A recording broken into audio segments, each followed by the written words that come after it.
বন্ধুরা, আবার একটা নতুন রেসিপি নিয়ে তোমাদের মাঝে চলে এলাম। তো এখন সকালবেলা তো কারেন্টটা ছিল, এখন কারেন্ট চলে গেল, অন্ধকার হচ্ছে। যাই হোক, এখানে জল ফুটছে, সে সঙ্গে হলুদ আর নুন দেওয়া হয়েছে। তা এবার আমি এটা দেবো, দেখো পাট শাকটা এবার আমি এখানে দেবো, কারণ এটা সেদ্ধ হবে, এটা সেদ্ধ হবে। আর এখানে দেখো ভাত হচ্ছে। দেখো বন্ধুরা, এটা শাকটা ফুটতে লেগেছে, পাট শাকটা। দেখো এখানে ভাত নামানো হয়ে গেছে, ভাত হয়ে গেছে। দেখো কড়াইয়ে তেল দিয়েছি, আর দেখো 5 ফোড়ন দিলাম, দেখতে পাচ্ছ। দেখো এখানে বরবটি আর লম্বা লম্বা করে আলু দেওয়া হয়েছে, কিন্তু এটা ভেবো না যে গোটা দেওয়া হয়ে গেছে, আসলে তা না। দেখো এটা হয়ে গেছে, এবার আমি কাঁটাটা দিলাম।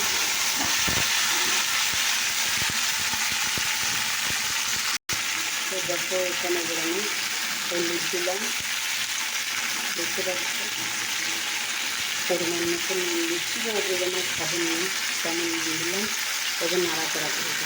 তো দেখো বন্ধুরা, পাট শাকটা সেদ্ধ হয়ে গেছে। এবার ছোঁকা দেবো, কী কী ছোঁকা দেবো সেটা দেখতে পাবে। এখানে নুন হলুদ দিয়ে নাড়া হয়ে গেছে সবজিটা।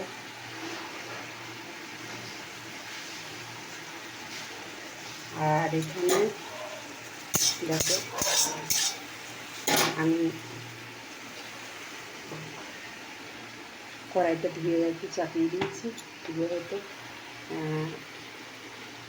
একটু তেল দিলাম। এবার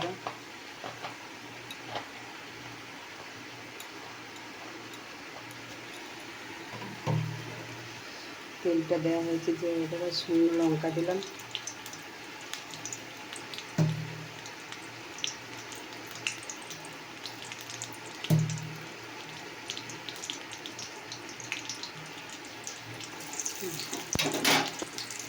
দেখো বন্ধুরা, এটা তেল লঙ্কা হয়ে গেছে ভাজা।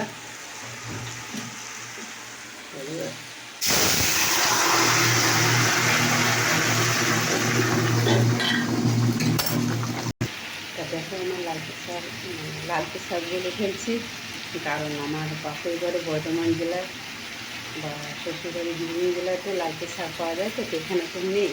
যাই হোক, পাট শাকটা ছোটো হয়ে গেছে, রসুনও দেওয়া হয়েছে, দিকে দেখো সেটা নাড়া হয়েছে।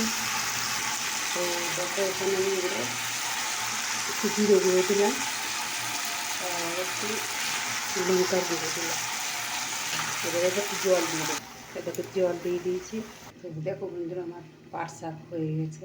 দেখো রসুন একটু ঘষা দিয়ে দিলাম, কারণ এটা সুস্বাদু হবে বলে দেওয়া। দেখো এবার জল ঢেলে দিয়েছি, এবার আমি ঢাকা দেবো। তো চলো বন্ধুরা, আমার রেসিপিটা রেডি হয়ে গেছে, দেখতে পাচ্ছ, বরবটি আলু রেসিপি। তোমাদের কেমন লাগলো এই রেসিপিটা অবশ্যই কমেন্ট করে জানিয়ে। তো চলো, টাটা, বাই বাই।